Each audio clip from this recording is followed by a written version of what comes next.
Wabarakatuh, kembali lagi bersama kami dari DMTV di acara Ngalor Ngidul bareng Jidul. Hari ini gue punya cerita nih Dul. Jadi namanya Ngalor Ngidul kita boleh kan ngobrol apa aja. Jadi gini, gue pengen cerita sedikit pengalaman gue waktu kerja dulu.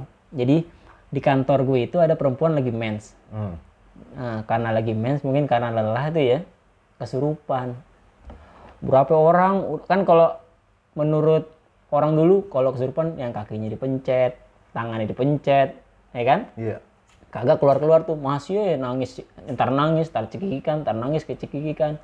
Nah ada satu temen gue yang cuman ngeliatin, megang air, akhirnya diambil air tuh, mukanya diusap, keluar tuh, lempeng langsung tuh orang yang ceweknya, langsung sadar.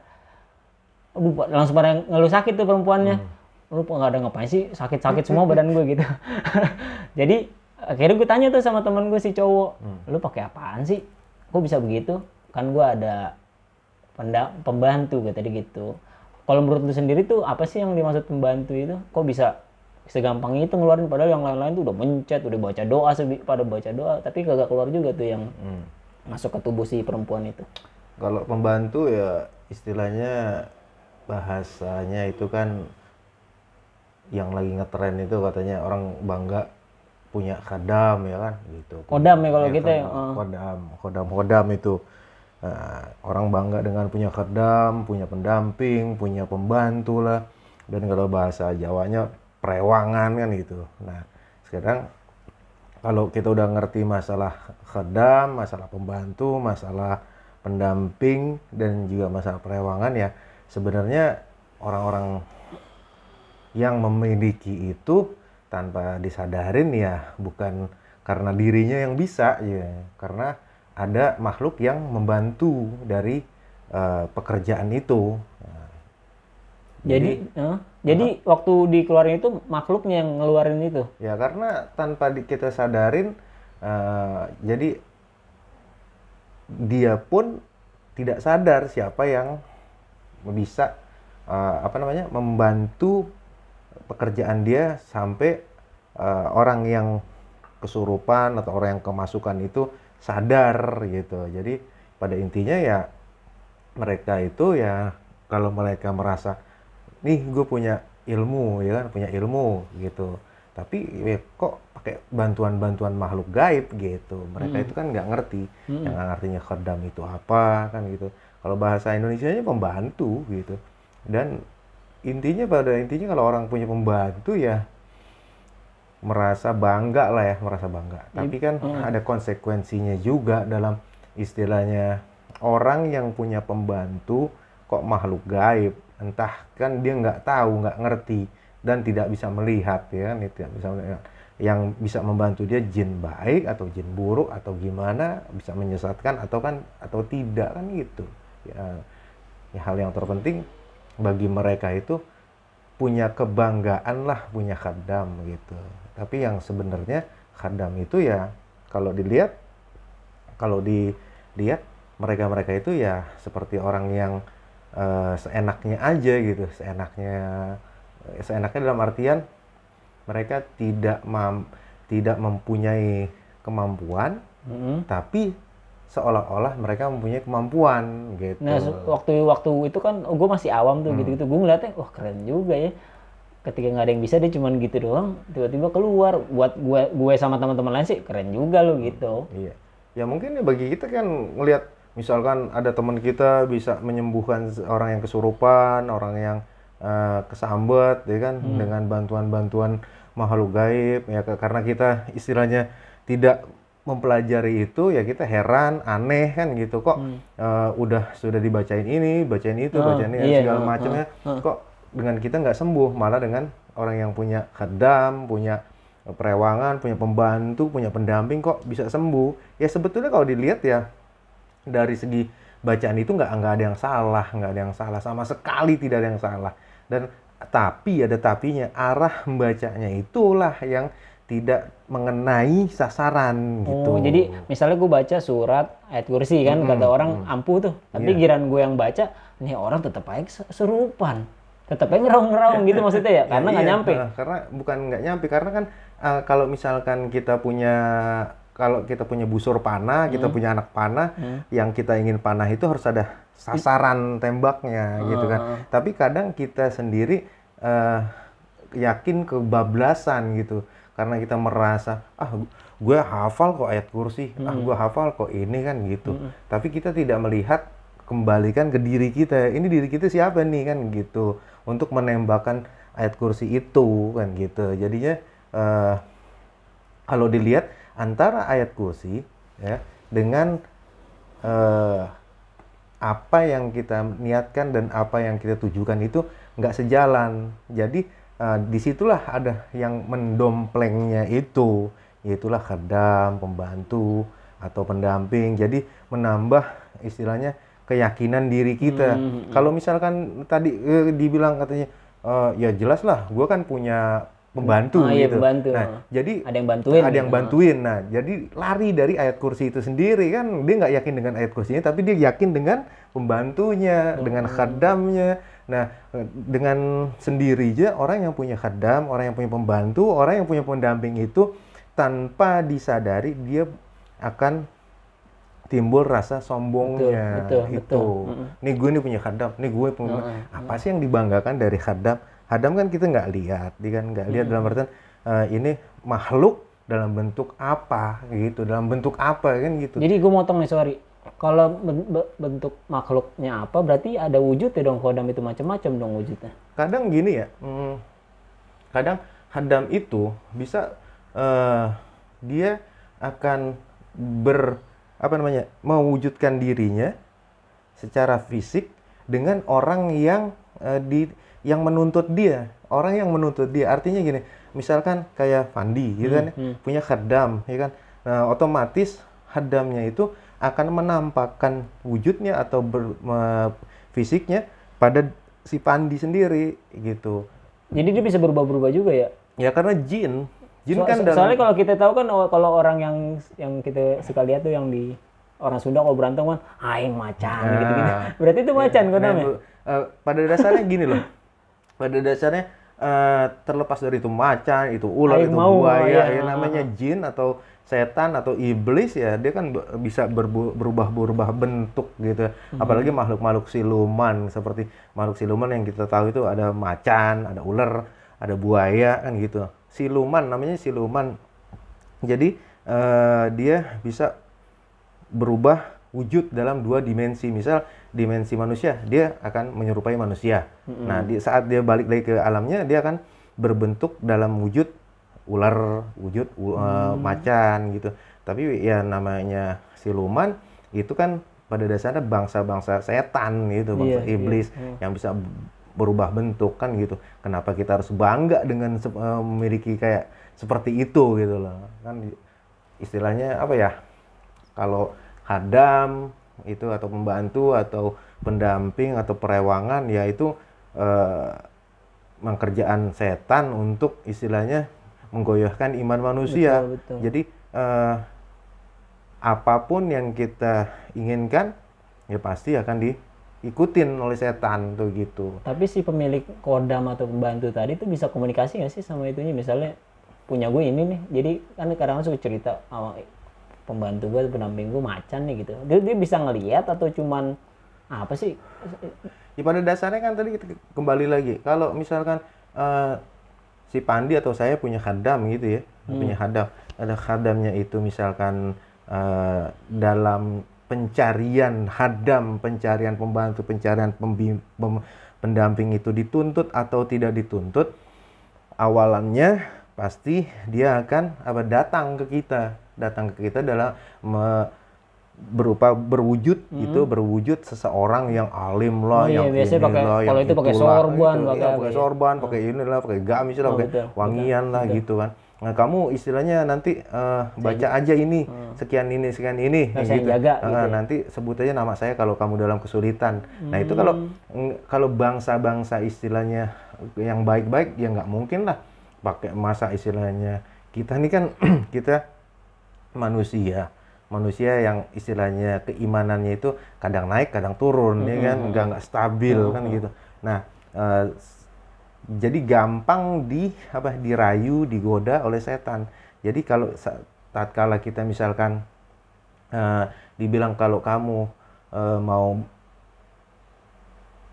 manggil saya atau minta bantuan saya. Nah, dari kalimat minta bantuan, nah itu udah istilahnya apa ya? Jangan tergoyah, jangan tergoda, jangan terayu. Kalau udah kata bantuan itu identik minta dengan tolong.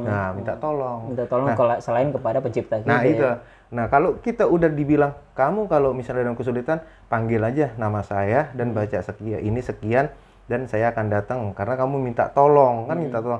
Yang namanya minta tolong pasti ada pamrih kan. Nah, disinilah kalau kita punya khadam, punya pendamping, punya pembantu lah segala macam lah.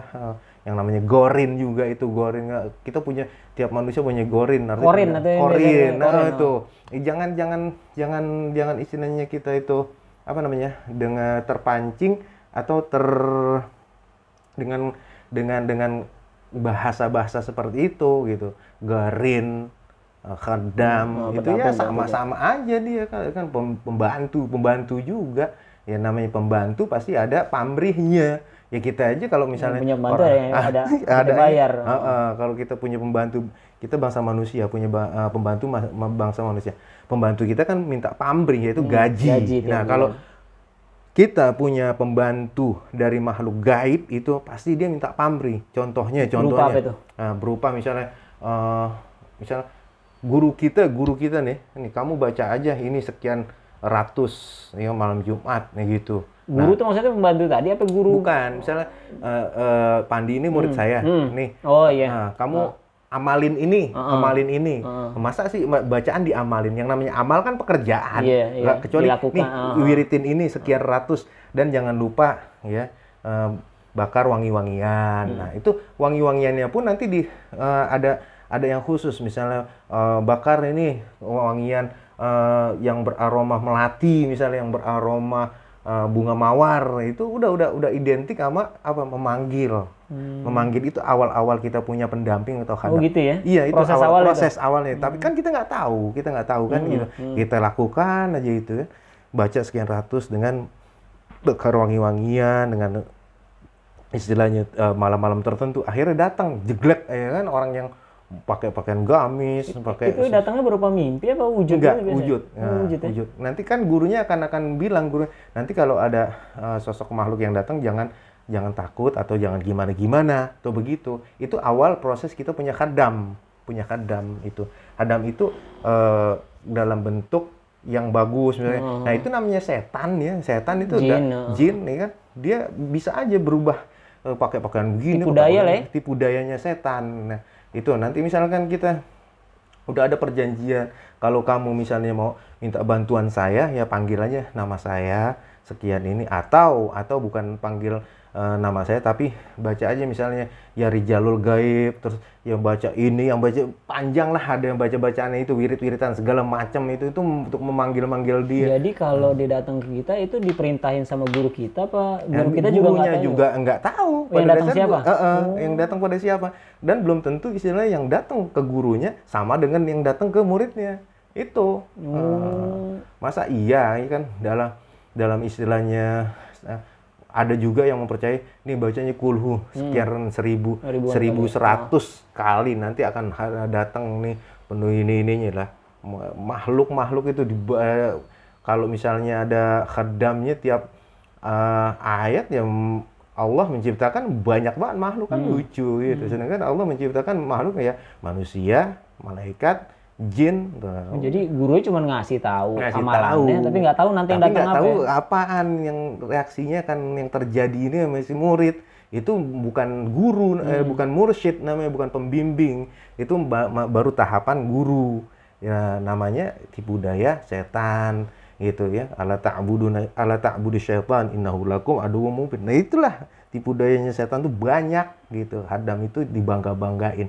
Dan nanti ada pamrih. Kalau kita misalnya meninggal dunia, ya kan?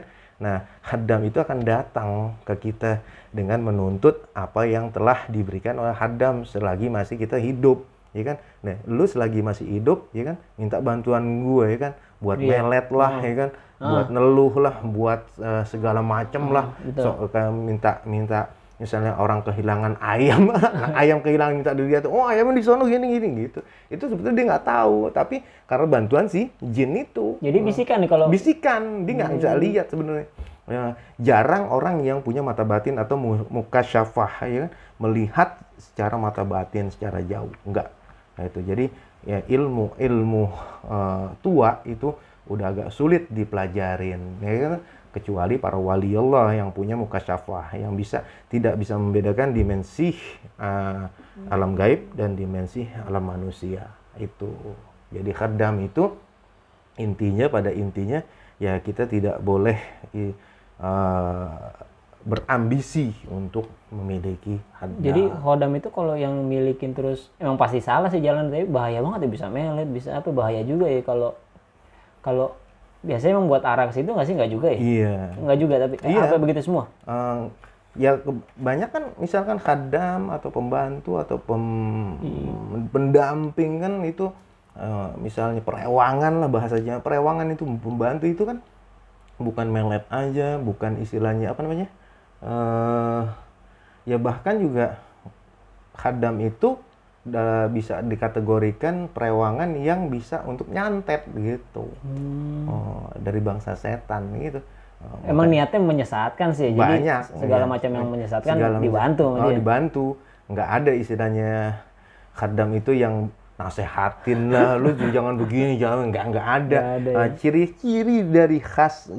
Ciri dari orang yang punya perewangan itu, yang pertama dia tidak mengenal tempat. Dalam artian dia tuh selalu berbicara tentang ilmu seolah-olah dialah yang paling mengetahui ilmu ilmu kebatinan. Itu yang pertama. Yang keduanya, orang yang punya perewangan tanpa ditanya pun dia akan bercerita tentang ini di sini Oh, iya. gitu. Itu.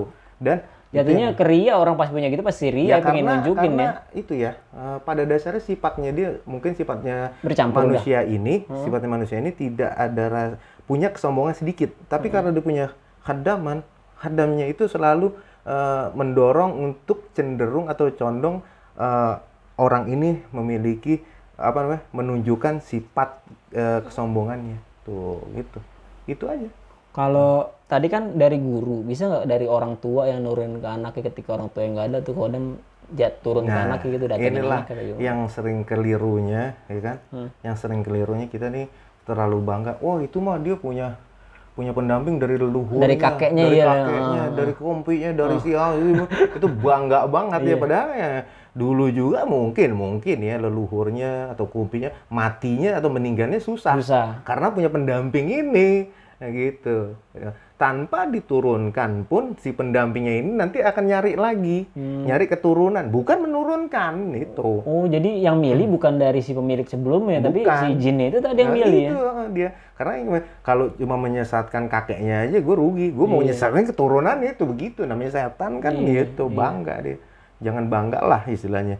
Oh, kalau leluhur kita dulu punya pendamping, khaddam, pembantu, ya kan? Iya, kalau misalnya kalau dulu mau kakek gue ngedipin cewek sekali langsung jatuh ceweknya gitu kan? Itulah, karena kan istilahnya larinya ini punya suatu lakonan yang dipuasakan dengan baca-bacaan tertentu yang pada akhirnya dari reaksi dari puasa dan bacaannya itu timbullah suatu makhluk yang dompleng gitu tanpa disadari itu.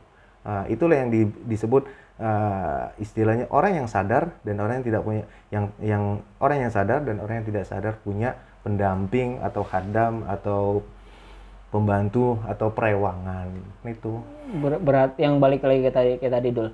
Kalau pembantu kan perlu digaji. Kalau khodam itu dirawatnya dengan cara apa biar dia tetap di kita, atau enggak permintaan dia itu apa? Jadi begini loh, kalau ayam cemani dipotong apa gitu. Iya. Jadi awalnya kita diperintahkan untuk membaca amalan-amalan ini sekian banyak, sekian ini. Dengan nama ini, ini gitu ya. Nanti Fatihain kesini, Fatihain kesini kan gitu. Nah terus jangan lupa bakar wangi-wangian kan gitu.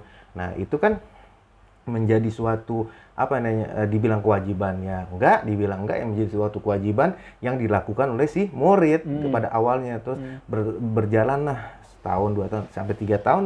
Nah nanti ada hasilnya, reaksinya, maka datanglah si makhluk itu. Nah saat makhluk itu datang, dia akan memperkenalkan, wah bahwasanya saya ini wali ini, dan kalau kamu minta bantuan ke saya, tolong baca ini aja nih. Masa sih wali, ya kan? Menawarkan diri Iya. kan nggak logis Lo orang banget. soleh bukan, Iya, apaan kita bukan. harus introspeksi diri kita sampai di mana kan Iya. kesucian Kadar itu kita, kita. kadar kesucian kita sampai bisa manggil wali kan gitu. Itu satu. Yang keduanya, kalau kita udah seperti itu, berarti udah ada keterikatan antara kita dengan khadam. Dan pada malam-malam tertentu nanti dia tidak berkata, coba kamu kok nggak wirid ini malam, atau nggak bakar, enggak. Tapi nanti ada rasa di sini, kayak ada yang kurang gitu. Padahal itu teguran secara halus oleh makhluk gaib, oleh makhluk halus. Karena apa ya? Yang kita kan sering nyebut makhluk gaib yang tidak kelihatan, makhluk halus, ya, yang istilahnya bisa menembus ruang dan waktu. Yang disebut makhluk halus, dia bisa membisikkan hati kita, bisa membisikkan misalnya, kayaknya kok ada yang kurang, kayak ini malam Jumat gue nggak bakar ginian, gue nggak baca ginian. Padahal itu permintaan dia tanpa kita sadarin. Dan bisikan dia tuh ya? Bisikan dia. Nah, kita bakarlah itu, kita bacalah wirid-wiritan. Nah, setelah kita baca wiritan, setelah bakar-bakaran, udah serasa puas, hati kita serasa Padahal tenang. tuh si jin yang puas. Padahal itu begitu. Ya Allah. Lama-lama kekuatan jin atau perewangan atau khadam atau pembantu atau pendamping, secara nggak langsung kita yang memberikan tuh gitu. Nah, disitulah. Nah nanti nanti kita akan diberikan pokoknya nanti lo kalau apa-apaan minta tolong sama gue aja dah. Nih gue yang paling kuat di daerah ini. Wah, karena dia merasa punya khadam yang paling kuat di daerah itu, dia juga sombong keluar itu. Disitulah. Makanya ya namanya setan kan. Tapi itu kalau kita nggak lakuin nggak seret tuh hati kita, misalnya bakar ini kita nggak lakuin tuh hati kita nggak seret tuh ya si pemilik kodam itu ya, karena merasa ada yang kurang gitu. Kalau gue kan pernah dengar juga kalau ada orang misalnya punya pesugihan nih, terus dia lupa nyuci keris setiap hari malam apa, besoknya tiba-tiba ada yang kesurupan. Nah, atau itu enggak dia sakit. Orang yang miara gaman ya, miara gaman, miara keris, miara apa. Tapi gitu. kalau si pemilik pembantu ini tadi, kalau dia lupa atau dia emang lagi males aja gitu nggak ada masalah ya, paling tetap aja besoknya kan ditagi-tagi lagi. Tapi gitu ada aja. ada teguran-teguran tetap. Ada juga ya? Ada, misalnya dia misalnya tiap malam Jumat baca apa gitu, wirid-wiritan dan sambil bakar-bakaran. Nah terus sekali malam Jumat enggak, terus 2 kali malam Jumat enggak, 3 kali malam Jumat enggak, nanti teguran, bangun gitu. Siapa itu? Kan gitu kita. Yang kita nggak ngelihat kan. Wah, gue ada yang bangunin, malaikat kali. Oh, malaikat kan, malaikatnya main hebat banget kan gitu. Iya, peduli banget malaikat sama lu. Emang kita siapa kan gitu. Lucu banget kan, aneh-aneh aja kan gitu.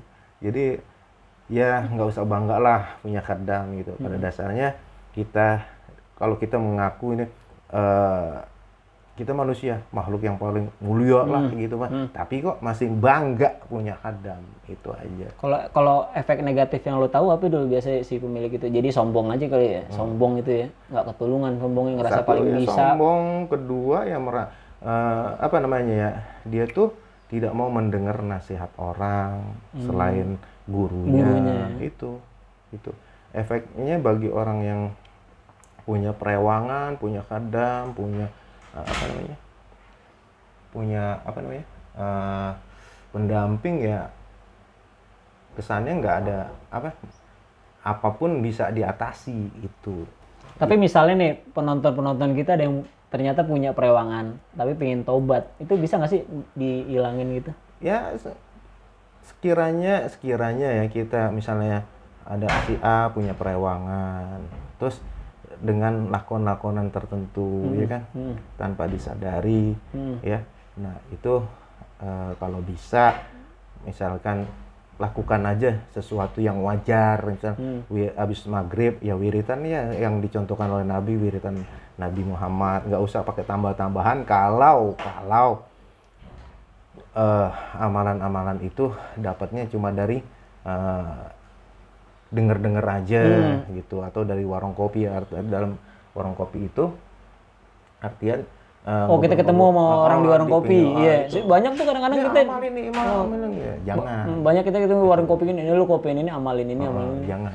Itu tidak bukan tidak kurang bagus, kalau ilmu itu adanya di majelis dan adanya pembimbing atau mursyid, itu yang lebih bagus. Kalau kita tidak punya mursyid, jangan. Dan kalau misalkan saya atau Pandi selama ini menjalankan itu, ya lebih baik tinggalkan dan cari mursyid yang mumpuni, yang benar, ngasih gitu. jalan ke arah benar ya. Itu aja sih. Jadi soalnya kesian juga orang yang punya kodam, apalagi yang dia nggak sadar tuh, yang dari tadi yang kodamnya datang ke dia kan tiba-tiba minta didoain, minta diapain. Soalnya banyak, emang bukan banyak rugi dibanding untung, emang nggak ada untungnya punya kodam kan. Ya mungkin bagi orang yang nggak punya khadam itu nggak menguntungkan. Tapi kalau bagi orang yang punya khadam itu menguntungkan kan gitu. Misalkan ya orang yang punya khadam itu kan kadang dandanannya itu nyeleneh gitu. Nyeleneh dalam artian, Oh, kita bisa ciriin tuh ya? bisa mencirikan gitu. Apalagi ya kadang kita sudah tidak bisa membedakan ilmu. Yang pertama itu orang yang diberi keluar biasaan oleh Allah. Dari kecil itu dia disebut irhas. Apa tuh sih? Keluar biasaan yang diberikan oleh Allah sejak dari mulai kecil. Dia punya keluar biasaan, keistimewaan. Itu namanya irhas. Misal ada orang sakit, ya kan, stroke, tahu-tahu datang, saya mau ketemu sama misalkan saya mau ketemu sama namanya Davi. Sedangkan Davi itu ceritanya anaknya Pak Pandi gitu. Loh, ini saya bapaknya Davi. Ya, enggak, saya mau ketemu anak saya kecil, masih kecil, ngapain, masih 5 tahun. Enggak, nih bapak saya sakit stroke, mau diobatin. Orang anak saya juga masih kecil. Tahu-tahu dipanggil, kalau bapak nggak percaya, ini anak saya nih namanya Davi gitu. Davi ini mau berobat gitu.